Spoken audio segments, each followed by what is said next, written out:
So hi guys, Tim here doing another military history video for you today, and this one I'll be doing to you is British regimental or units whereabouts, and that is identification of regiments or units.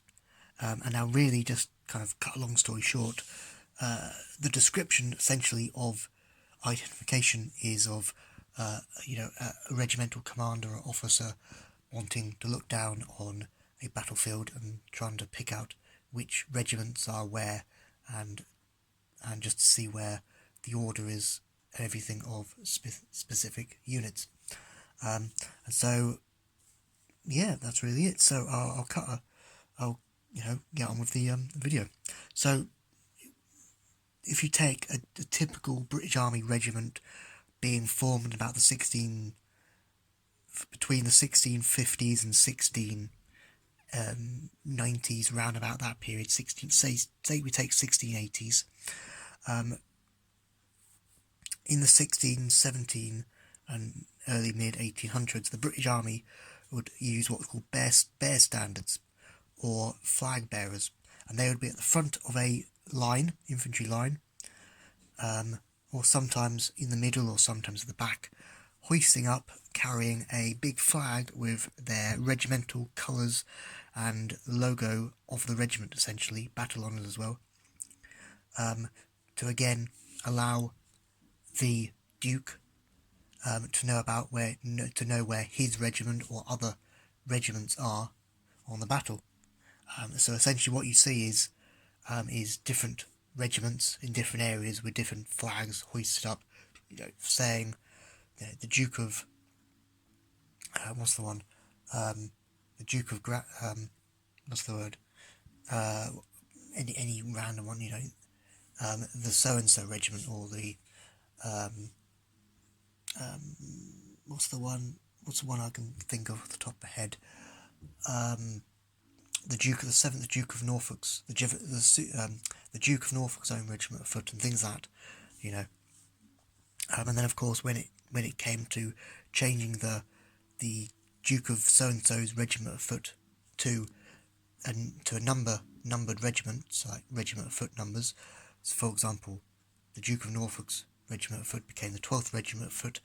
Things like that. At the Battle of Minden, 1st of August 1759, you would have all the loads of different regiments plus the 12th regiment of foot, later the Suffolks, carrying a 12th regiment of foot with the best, with their regimental colours and everything in the battle, again for identification purposes to their officer somewhere up in the hills far away, to look down and really pinpoint the units and where they actually are on the battle.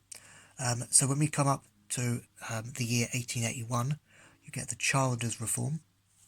Now that basically changes every regiment foot number, amalgamations and everything, to specifically basically reform the army. So for example, the 24th Regiment Foot, which was B Company, 2nd Battalion, 24th Regiment Foot, or really specifically just the 24th Foot, was kind of equates to the 2nd Battalion Royal Warwickshire Regiment.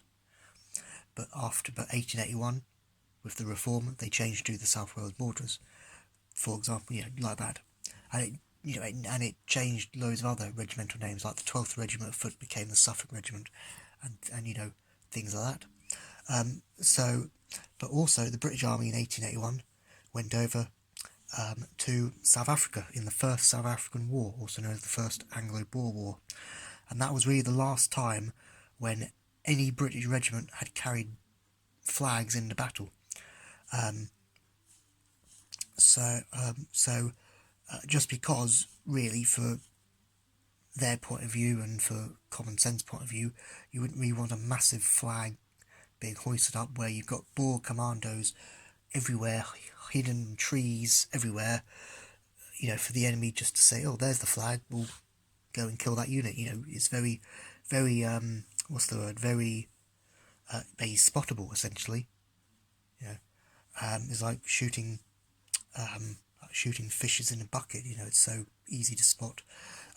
So 1881 comes along, and the British Army had this, for many years, which at the time they were wearing pith helmet plates. So basically your pre-cap badge, if you like, logo.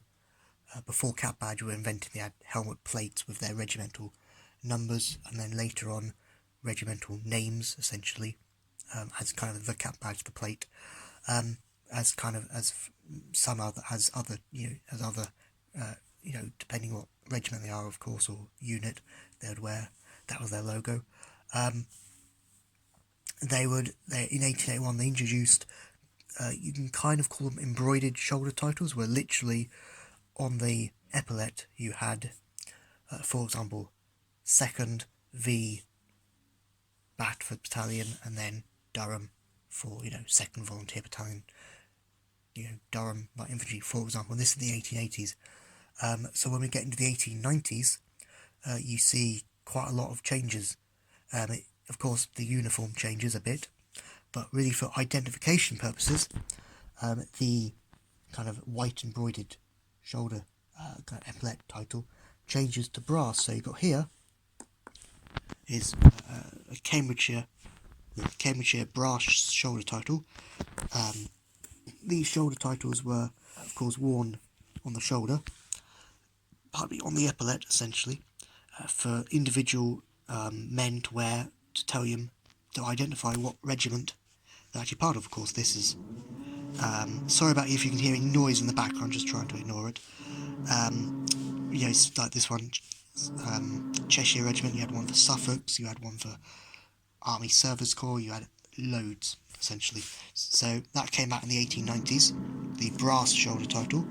But also what came about in the 1890s and replaced the pith helmet plates was the actual cap badge, or the first kind of modern cap badge, if we think about it. So these cap badges are, of course, much later, but here you've got is the Welsh Guards and the 2nd Pattern Royal Armoured Corps cap badge. So cap badges in general were introduced in 1897, roundabout same time as the brass shoulder titles were introduced as well, about 1897, 1898. So cap badges again were another form of identification, again turning to a bit more of a modern theme to it.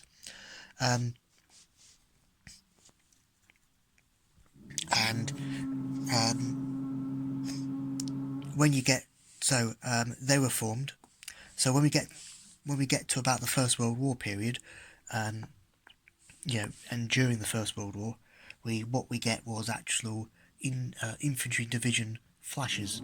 And now flashes are essentially things that flash up and it's immediately seen by other members. So British infantrymen would, in the First World War, would wear their brass shoulder title, and then they would either wear a round or square or triangular shaped, for example, red insignia or yellow insignia, pure just yellow, and that officer from another regiment or that regiment would say, that's the 32nd so-and-so regiment, infantry division, their infantry division, or another unit wearing a yellow triangle, or a yellow square would say, that's the 40th Infantry Division, for example.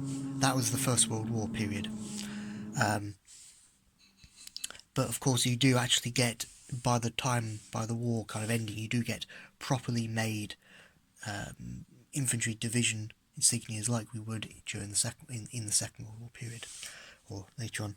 So then, all these brass shoulder titles and flashes and everything would still be going around in the 1920s and 1930s, but by the time we get into the mid to late Second World War period, we get, for again better, which to me is better,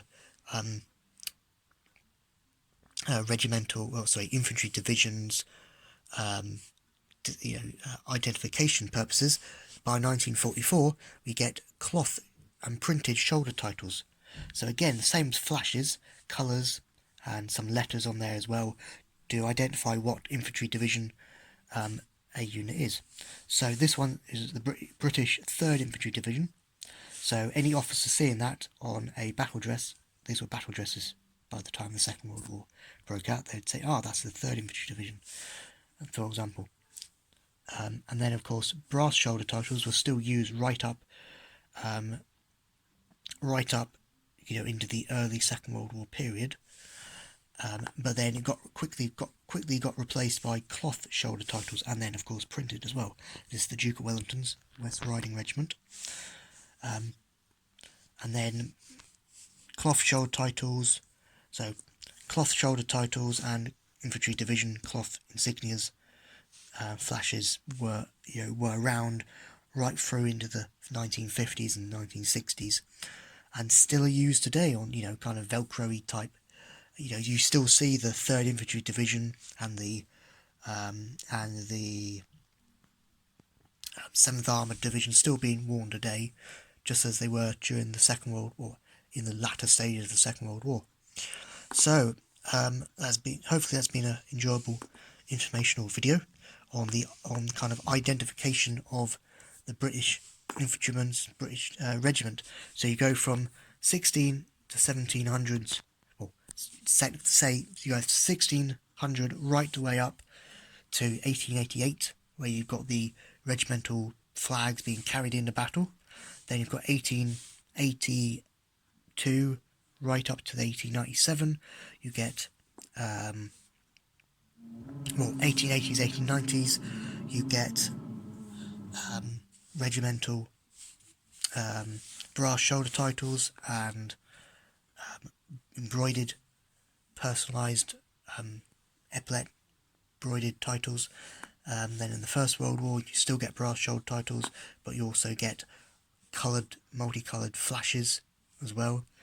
And then by the time the Second World War, or really by the time the mid-Second World War period comes out, you get really heavily coloured shoulder titles, for example, British 3rd Infantry Division and things like that.